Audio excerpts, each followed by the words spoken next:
I think you raise a really interesting point about motherhood.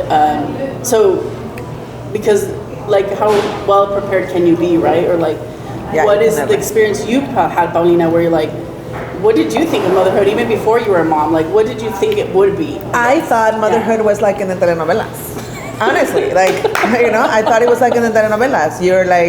You're pregnant and then you go somewhere and then you come back home with the baby and everybody's happy and the baby's wearing white and you're twirling around and everyone's like amazing. You're like, oh, my life is done. Now we are married, now we have a kid and it's all perfect.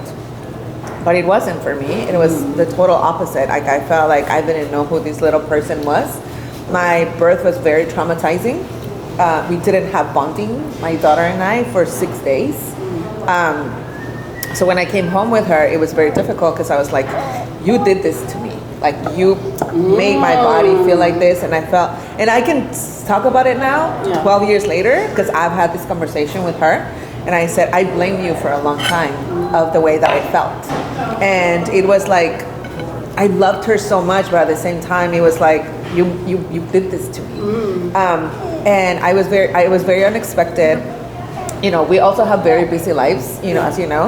Yeah. And so when she was born, I was forced to stop, and I didn't know that I had to stop. I just thought my life was going to keep going, and I felt like everyone else was moving and I wasn't, and I was stuck, and I was like, I had a lot of my value placed in my work.